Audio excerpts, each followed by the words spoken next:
يسر ولا وتمم لنا بالخير وبك نستعين يا فتاح يا عليم يا ربنا يا ربنا يا ربنا زدنا علما وعملا رب اغفر وارحم وانت خير الراحمين رب اغفر وارحم وانت خير الراحمين رب اغفر وارحم وانت خير الراحمين. السلام علیکم ورحمۃ اللہ وبرکاتہ. رب اشرح لی صدری ویسر لی امری واحلل عقدۃ من لسانی یفقہوا قولی. یا ربنا یا ربنا یا ربنا زدنا علما وعملا رب اغفر وارحم وانت خیر الراحمین. الحمدللہ رب العالمین کہ اللہ رب العزت کا بڑا کرم ہے، خصوصی کرم ہے کہ اللہ رب العزت نے پھر ہمیں اس جماعت میں جمع کیا، اس جوڑ میں جمع کیا، اس بیٹھک میں جمع کیا، اس اللہ کی محفل میں جمع کیا. یہ اللہ کا بہت خصوصی کرم ہے. الحمدللہ رب العالمین کہ اللہ تبارک تعالیٰ نے ہمیں اس قابل سمجھا کہ اپنی محفل میں لا کر بٹھا دیا. اللہ تبارک تعالیٰ ہم سب کو اپنی پناہ خاص میں رکھیں اور اللہ تبارک تعالیٰ اپنی رحمت کے اور مغفرت کے فیصلے صادر فرمائیں. شروع کرتے ہیں جہاں سے اس کو چھوڑا ہے اسی کو پھر لے کے چلتے ہیں. اعوذ باللہ من الشیطان الرجیم بسم اللہ الرحمن الرحیم. اللہ تعالیٰ آپ سب کی جان مال ایمان میں رزق میں ڈھیروں ڈھیروں برکت عطا فرمائے. اللہ تبارک تعالیٰ آپ لوگوں کو اجر عظیم عطا فرمائے. جس طریقے سے آپ لوگ جڑتے ہیں اللہ تبارک تعالیٰ اس پر آپ کو اللہ تبارک تعالیٰ اجر عظیم عطا فرمائے.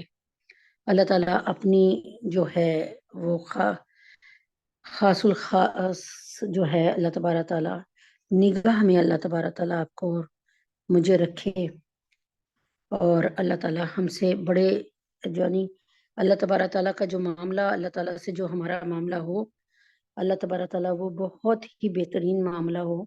اللہ تبارک تعالیٰ ہم پر کرم کریں اور اللہ تعالیٰ ہم پر مہربانی کریں. تو اللہ تعالیٰ ہمیں اپنے سے جوڑ دیں. اللہ تبارک تعالیٰ ہم اسے اپنے سے جوڑے رکھیں. آمین ثم آمین. تو اللہ ہماری آپ سب کی جان مال ایمان میں برکت عطا فرمائے. اس وقت جو ہوتا ہے وہ یہ بھی ہوتا ہے کہ بہت سے لوگوں کو ساتھ ساتھ بلانا بھی پڑتا ہے کہ بھئی آ جائیں. تو بہرحال اللہ تبارک تعالیٰ جو یہ محنت ہے اس کو قبول فرمائے. وہیں سے شروع کرتے ہیں جہاں سے ہم نے کل چھوڑا تھا اور الحمدللہ رب العالمین اللہ تبارک تعالیٰ جو کہا سنا اس کو اس پہ عمل کی توفیق عطا فرمائے اور اللہ پاک کو بھی کہنے سننے سے زیادہ عمل کی توفیق عطا فرمائے. کہہ سن تو بہت سے لوگ لیتے ہیں لیکن عمل جو ہے نا وہ بہت کم کسی میں دیکھنے میں آتا ہے. ہم سب کا یہی حال ہے. خاص طور پہ میں اپنا حال کہوں گی کہ ایسے ہی ہے کہ عمل کی توفیق کم ہے اور بات کرنے کی توفیق زیادہ ہے. تو اللہ تعالیٰ اپنے حبیب پاک صلی اللہ علیہ وسلم کے فعل میں رحم فرمائے. بسم اللہ الرحمن الرحیم. حضور پاک صلی اللہ علیہ وسلم کی شفقت کے قربان کی آپ نے کئی طریقے سے اور بار بار حضرت محمد صلی اللہ علیہ وسلم نے کئی طریقے سے اور بار ایک ہی بات پہ زور دیا اور بار متوجہ فرمایا اور بار اس پر حضرت محمد صلی اللہ علیہ وسلم نے ہماری توجہ دلائی اور نشاندہی فرمائی. اور اللہ تبارک تعالیٰ کے نبی اکرم صلی اللہ علیہ وسلم نے بار ہمیں اس طرف متوجہ کیا کہ ہم حضور پاک صلی اللہ علیہ وسلم کے اس اہتمام کے باوجود نماز کا اہتمام نہیں کرتے. پھر بھی یعنی نبی پاک صلی اللہ علیہ وسلم ہمیں نماز کی طرف راغب کر رہے ہیں اور نبی پاک صلی اللہ علیہ وسلم ہمیں بار نماز کی عظمت اور فضیلت بتا رہے ہیں اور جو نماز چھوڑے ان پر جو عذاب ہیں اور ان کی وعیدیں بتا رہے ہیں کہ عذاب یہ ہیں، اللہ تبارک تعالیٰ کا قرب خاص نہیں ملتا اور یہ سب کچھ بتا رہے ہیں نبی اکرم صلی اللہ علیہ وسلم. لیکن اس کے باوجود ہم اتنے ڈھیٹ ہو گئے کہ ہم نماز کی طرف نہیں آ رہے. تعالیٰ نے قرآن مجید میں فرمائی کہ وسجد وقترب اور سجدہ کرو اور اللہ تعالیٰ کو سجدہ کرو اور اللہ تعالیٰ کے قریب آ جاؤ. یہ قرب تو موسیٰ علیہ السلام کے دور میں ان کیا کہتے ہیں ان جادوگروں نے جنہوں نے مقابلہ کرنا تھا موسیٰ علیہ السلام کا، تو موسیٰ علیہ السلام کو اللہ تبارک تعالیٰ نے 9 معجزات دے کے بھیجا تھا، جن میں سے 2 جو ہے جن کا ذکر بہت زیادہ ہوتا ہے وہ یہ ہے کہ آپ جب اپنی بغل سے ہاتھ نکالتے تھے تو وہ ید بیضا ہو جاتا تھا، بالکل دودھیا سفید ہو جاتا تھا، نور سے منور ہو جاتا تھا، کوئی برس وغیرہ نہیں. اور آپ جب اپنی لاٹھی کو پھینکتے تھے تو وہ ایک اژدہا بن جاتا تھا. یہ 2 معجزے تھے کیونکہ اس وقت زمانہ تھا جادوگری کا.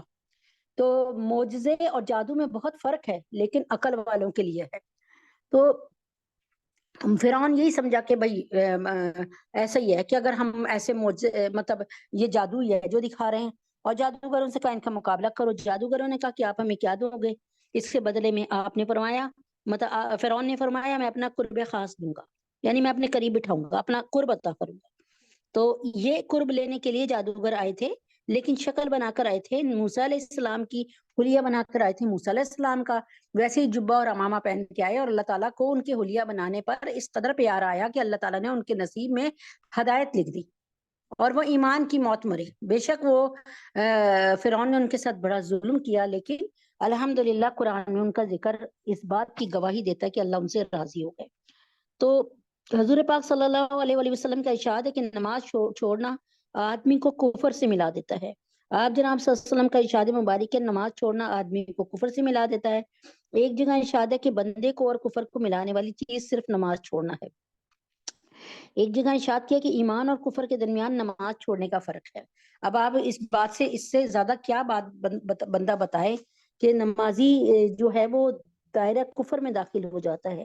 اللہ رحم فرمائے. اس قسم کا مضمون اور کئی اور احادیث ہیں. ایک حدیث میں آیا ہے کہ ابر کے دن نماز جلدی پڑھا کرو کیونکہ نماز چھوڑنے سے آدمی کافر ہو جاتا ہے.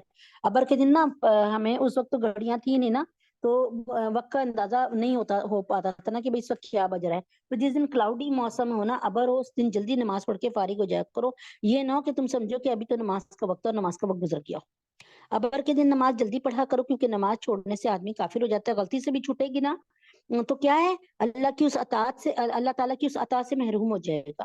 ٹھیک ہے تو اس لیے جلدی پڑھ لو اس کو بھی. اس کا اچھا اور کیا کرے پتہ نہ چلے اور نماز قضا ہو جائے اس کی بھی نماز کا چھوڑنا یعنی ارشاد فرمایا گیا ہے. کتنی سخت بات ہے کہ نبی اکرم صلی اللہ علیہ وسلم نماز کے چھوڑنے والے پر کفر کا حکم لگاتے ہیں. گو علماء نے اس حدیث کو انکار کے ساتھ مقید فرمایا ہے مگر حضور صلی اللہ علیہ وسلم کے ارشاد کی فکر اتنی سخت چیز ہے کہ جس کے دل میں ذرہ برابر بھی آپ جناب صلی اللہ علیہ وسلم کی محبت اور ان کی اہمیت ہوگی اس کے لیے یہ تمام کے تمام ارشادات اور فرمودات اور آپ جناب صلی اللہ علیہ وسلم کی تمام باتیں نہایت سخت ہیں یعنی نماز کے سلسلے میں. اس کے علاوہ بڑے بڑے صحابہ جیسے کہ حضرت عمر فاروق، حضرت عبداللہ بن مسعود، حضرت عبداللہ بن عباس رضی اللہ تعالیٰ عنہم وغیرہ حضرات کا یہی مذہب ہے کہ بلا عذر جان کر نماز چھوڑنے والا کافر ہے. آئمہ میں حضرت امام احمد بن حنبل، اسحاق بن راہو یہ اور ابن مبارک کا بھی یہی مذہب نقل کیا جاتا ہے. اللہم فضنا من اللہ ہمیں سے محفوظ رکھے کہ ہم نماز کو جان بوجھ کے چھوڑیں یا انجانے میں چھوڑیں. اللہ تعالیٰ ہماری نمازوں کی جو حفاظت فرمائے اور اللہ تعالیٰ نے یہی کہا ہے کہ اپنی نمازوں کی حفاظت کرو اور وسطی نماز کی زیادہ کرو یعنی وسطی نماز جو اس وقت آپ پڑھ کر بیٹھے ہیں یا پڑھنے والے ہیں یا پڑھ چکے ہیں یا عصر کی نماز کی کیونکہ وسطی نماز درمیان کی نماز یہی بنتی ہے یعنی سب سے پہلی نماز فجر کے بعد ظہر کے بعد تیسرے نمبر پہ عصر ہے. مغرب 2 نمازیں جو ہیں روشنی کی ہیں فجر اور ظہر اور 2 یعنی عصر کا تو جو ہے نا مڈ ہے یہ بھی روشنی کی ہے لیکن مڈ ہے اور مغرب اور عشاء یعنی وسطی نماز کیا بنتی ہے مڈ میں درمیانی نماز کیا بنتی ہے یہی بنتی ہے عصر کی نماز. ٹھیک ہے اعوذ باللہ من الشیطان الرجیم بسم اللہ الرحمن الرحیم. تو چنانچہ دعائیں حاجات تو الحمدللہ پوری تقریباً آج ہو جائے گی انشاءاللہ اللہ کے حکم سے. اعوذ باللہ من الشیطان الرجیم بسم اللہ الرحمن الرحیم. اچھا جی نماز میں وضو کا کیا حکم ہے؟ نقش قدم نبی کے ہیں جنت کے راستے اللہ سے ملاتے ہیں سنت کے راستے. ایک شخص نے ایک صحابی رسول نے سوال کیا کہ یا رسول اللہ یہاں پر ہم آپ کو دیکھ لیتے ہیں آپ سے بات کر لیتے ہیں آپ کا دیدار کر لیتے ہیں اور آپ جب ہم لوگ سارے کے سارے دنیا سے چلے جائیں گے آپ کا بھی وصال ہو جائے گا ہمارا بھی وصال ہو جائے گا تو ہم کیا کریں گے آپ سے کیسے ملیں گے کیونکہ آپ اعلیٰ جنت میں ہوں گے ہم پتہ نہیں کون سی جنت میں ہوں گے. تو اللہ کے نبی اکرم صلی اللہ علیہ وسلم نے فرمایا کہ بالکل ٹھیک ہے، اعلیٰ جنت جو ہے ادنا جنت سے، یعنی جو نبی پاک صلی اللہ علیہ وسلم کی جنت ہوگی نا، اس کو یوں بیان کرتی ہوں، جس جنت میں نبی اکرم صلی اللہ علیہ وسلم جائیں گے فردوس میں یا مقام محمود پہ، وہ ایسے اس کا فاصلہ یوں بیان کیا جاتا ہے کہ جیسے زمین اور آسمان کا فاصلہ، یعنی اتنا دور دور ہوگا نبی پاک صلی اللہ علیہ وسلم، اتنی دور ہوں گے، مطلب ایک عام جنتی سے نبی پاک صلی اللہ علیہ وسلم کی بیٹھک ایک عام جنتی سے اتنی دور ہوگی، ٹھیک ہے نا۔ تو فرمایا کہ جیسے اس سفر کو بتاتے ہیں 500 سال کی مسافت حدیث میں، کہ جیسے ہم یہاں سے چلتے رہے 500 سال، اول تو 500 سال ہم جی نہیں سکتے، اور جی بھی لیں تو 500 سال چل کر ہم جہاں پہنچیں گے وہاں اتنی دوری نبی پاک صلی اللہ علیہ وسلم سے ہو جائے گی۔ کتنی دوری ہو گئی؟ نبی پاک صلی اللہ علیہ وسلم سے اتنی دوری ہو جائے گی۔ تو چنانچہ صحابی کا سوال، نبی پاک صلی اللہ علیہ وسلم نے اس کا جواب بڑا خوبصورت دیا، اور اتنا خوبصورت جواب کہ جس میں نبی پاک صلی اللہ علیہ وسلم سے دوری آئے ہی نہیں۔ اور وہ کیا جواب ہے کہ اللہ کے نبی نے فرمایا کہ میری سنتوں سے محبت کرو، میری سنتوں کو اپناؤ۔ اب نبی پاک صلی اللہ علیہ وسلم کی سنتیں کیا کیا ہیں، میں جو ہے ایسا کرتی ہوں 11 سنتیں ہر دفعہ دہرا دیا کروں گی۔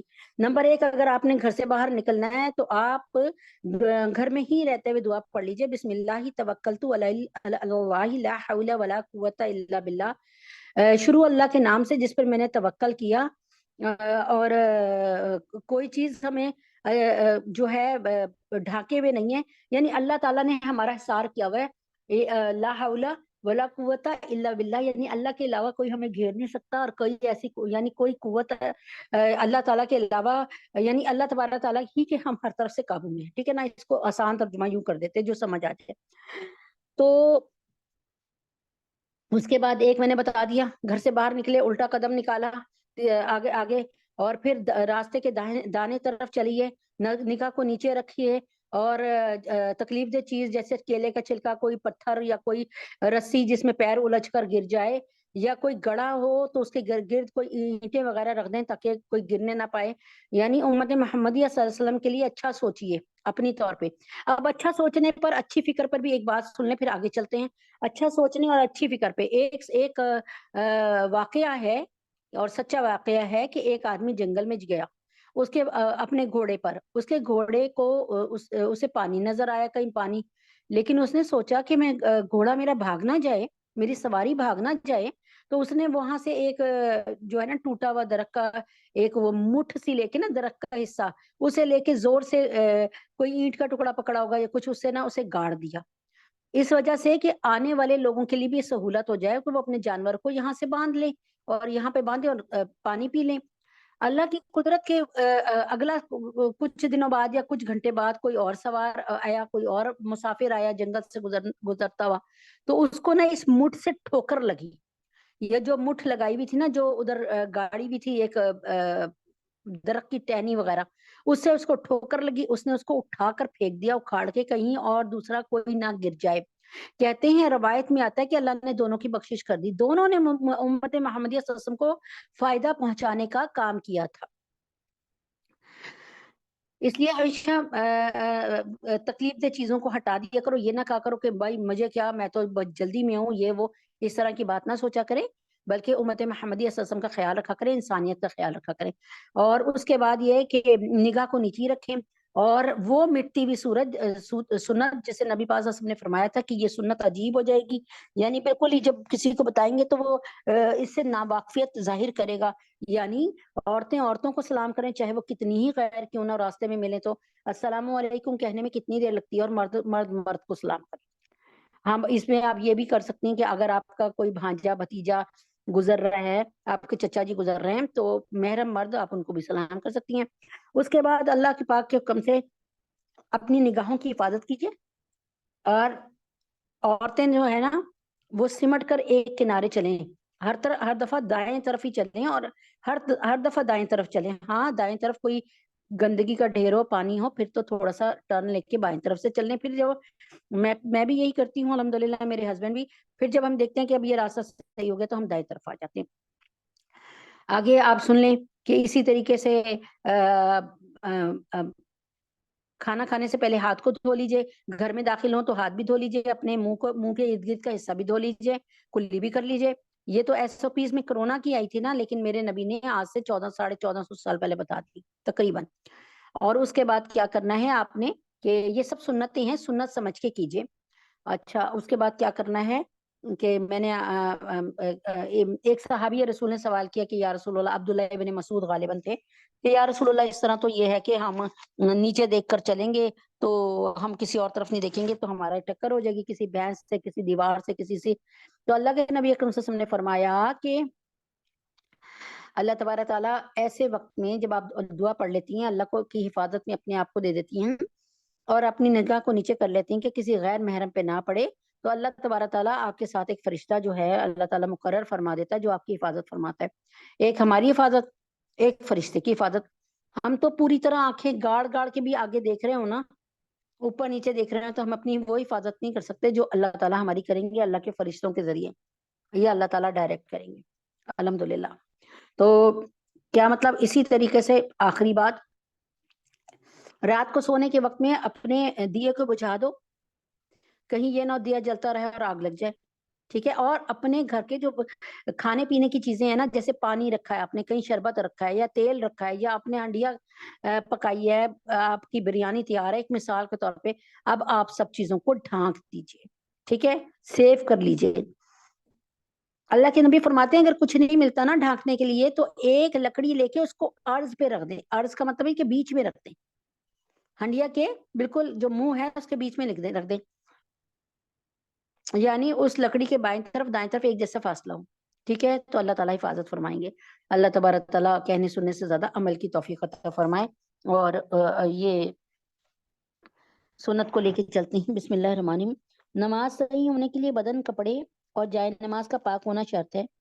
ایک بات، نماز پڑھنے والے کا باوضو ہونا بھی شرط ہے۔ کیا کہتے ہیں؟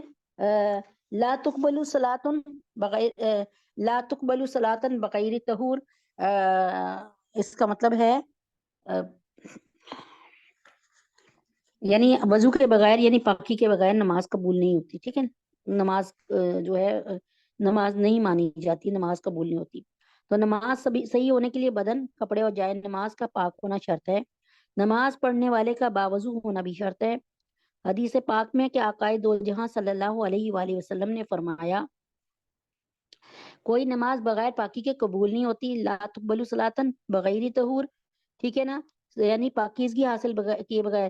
ایک مثال ہے کہ آپ وضو نہیں کرتی ہیں، نماز پڑھنے کھڑی ہو جاتی ہیں، نماز نہیں ہوتی نہیں ہے۔ یا یہ کہ نعوذ باللہ ہم نے نہانا ہے، ہم جنبی ہیں یا حیض کا ہے معاملہ یا نفاس کا معاملہ ہے اور نہانا ہے، نہائے بغیر ہم وضو کریں اور نماز پڑھنے لگیں، یہ بھی صحیح نہیں ہے۔ یعنی پاکی حاصل کریں اس کے بغیر، اور وضو بھی پاکی حاصل کرنے کا ایک ذریعہ ہے۔ اور حرام مال سے کوئی صدقہ قبول نہیں ہوتا، یعنی کوئی نماز بغیر پاکی کے قبول نہیں ہوتی، اور حرام مال سے کوئی صدقہ قبول نہیں ہوتا۔ یعنی کیا مطلب کہ ایک بندے نے، زید نے ڈاکہ ڈالا، اور ڈاکہ ڈالنے کے بعد وہ کیا کر رہا ہے، ڈاکے میں اس نے 1 کروڑ روپے یا 50 لاکھ ڈاکہ ڈالا، بینک میں ڈاکہ ڈالا یا کسی بندے کو لوٹا، اس کو 50 لاکھ روپے مل گئے۔ اب وہ 5 لاکھ روپے جو ہے نا مسجد میں دے رہے یا کسی نیکی کے کام میں دے رہے ہیں، تو بھائی حرام مال کا کوئی صدقہ قبول نہیں ہوتا۔ اگر اسے مسجد میں یا کسی نیک کام کے لیے دینے ہیں تو خود کمایا عمل، تو یہ طریقہ ہی غلط ہے۔ تو اب یہ ہے کہ جیسے آپ وضو کر رہے ہیں تو آپ گندے پانی سے وضو کر لیں، تو ایسے کیسے جو ہے ہو سکتا ہے؟ آپ کے جسم پہ یا آپ کے کپڑوں پہ گندگی لگی ہوئی اور گندے پانی سے دھو رہے ہیں، تو بھائی بدی کو دور نہیں کر سکتی، اس کو صحیح طریقے سے آپ نے صدقہ کرنا ہے تو اس کے لیے بھی صحیح طریقے سے کریں۔ یعنی مطلب یہ ہے کہ حرام مال سے نہیں، حلال مال سے۔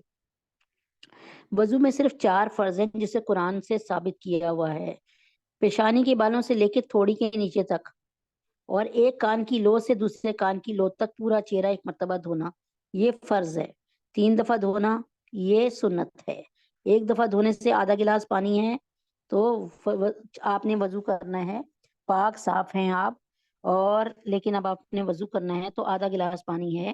آپ نے پہلا کیا کام کرنا ہے کہ اپنی پانی لے کے نا اپنے اس میں ہاتھ میں، اور